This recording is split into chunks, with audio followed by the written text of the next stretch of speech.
Skoda has blossomed underneath the Volkswagen Group umbrella, so much so that some people actually prefer the models from Umlautislav to the detriment of the ones from Wolfsburg.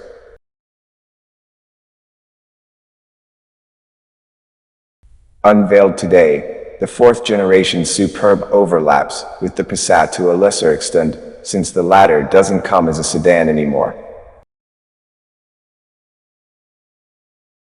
Czechia's flagship can still be had as a sedan, although it's technically a hatchback since it has a more practical tailgate.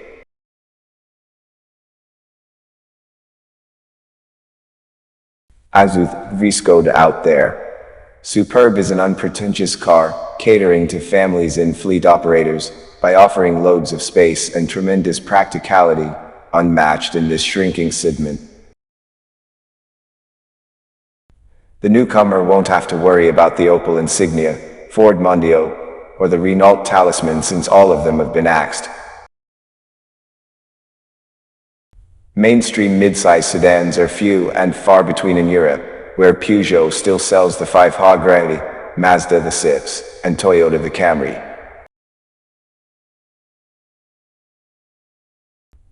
The Skoda Superb has been relaunched in the Indian market, nearly a year after being pulled off sale by the brand. Previously the flagship sedan in Skoda India's lineup, the model was discontinued with the onset of the more stringent B6 phase on N.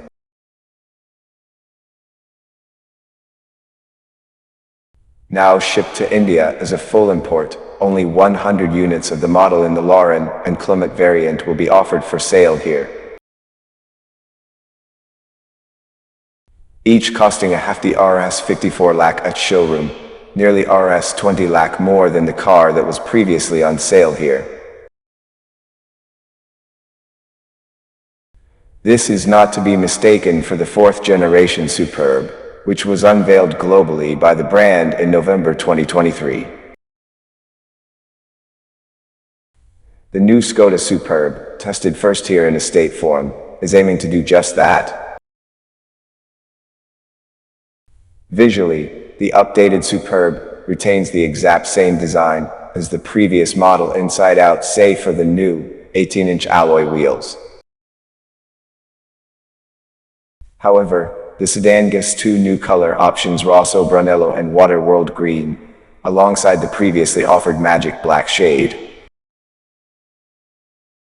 It goes about its task with an all-new body, interior and tech, plus significant upgrades to the powertrains which now feature new hybrid options.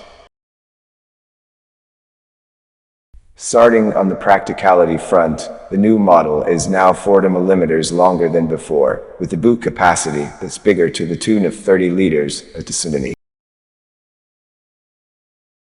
Unlike VW with the new Passat, with which this car shares much of its underlying tech, Skoda will offer a hatchback Superb model, but it will be along shortly after the estate.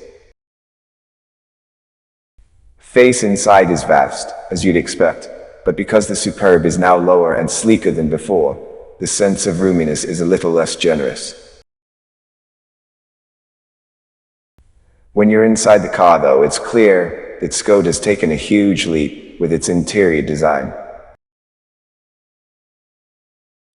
Up front, the driver is treated to a new 13-inch touchscreen display that houses all the main navigation and media functions. The screen itself is simple enough to use, with logical shortcuts and quick responses. Wireless Apple CarPlay and Android Auto are standard and seamlessly integrate into the native system. The impressive computing hardware on board also makes for super quick responses and for fingerprint photos. There's a special cleaning block that lives in the glove box that quickly buffs the screen clean. In a quest to bring back physical controls, Skoda has fitted the new Superb with a set of 3 active rotating controls that govern the heating and ventilation, as well as a few additional functions such as the driver modes and volume. Each of the three roundels feature a small color screen on their face, with the ability to vary their function with the press. This all sits in a broadly impressive interior, both in terms of its design and build quality.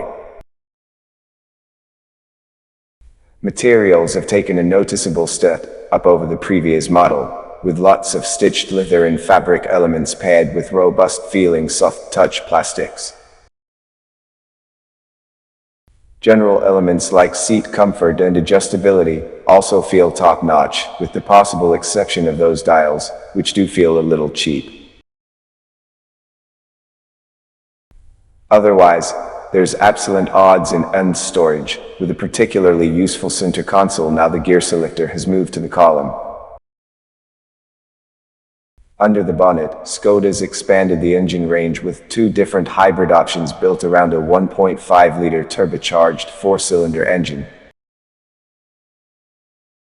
The entry-level 148 horsepower, mild hybrid kicks things off with a small starter motor generator and 48-volt electrical system.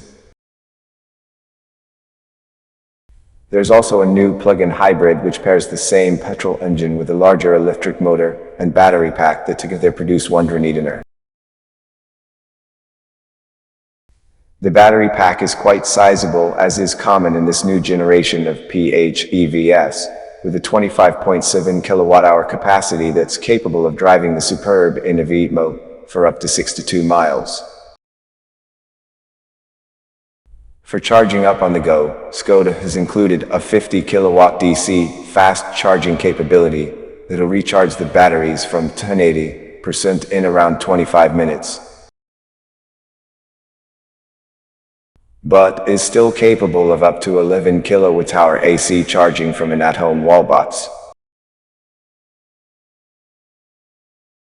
Beyond these electrified options, Skoda will also offer a pair of turbocharged 2.0-liter four-cylinder engines and a pair of four-cylinder diesels with 148 horsepower and 187 horsepower.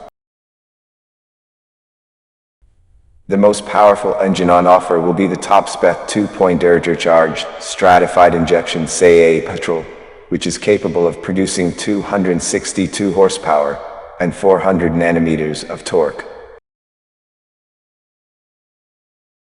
All models feature a dual-clutch transmission, with the more powerful petrol and diesels coming with all-wheel drive. The remaining range, including the hybrids, is all front-wheel drive.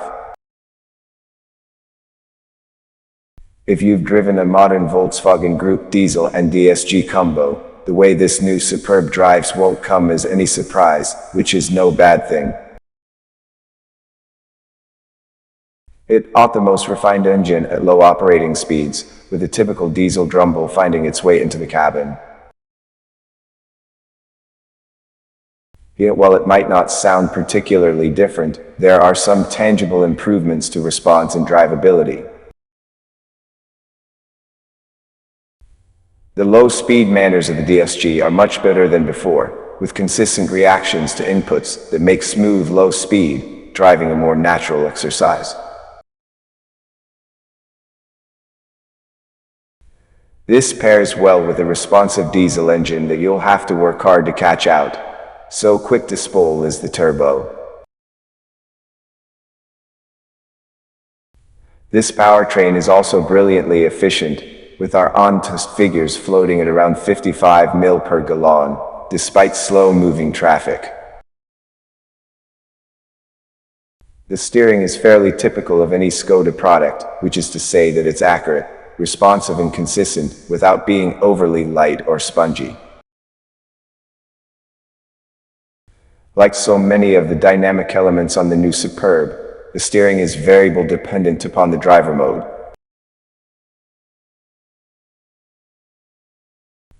With this powertrain and its target market, the slightly heavier weighting in sport mode feels not entirely necessary.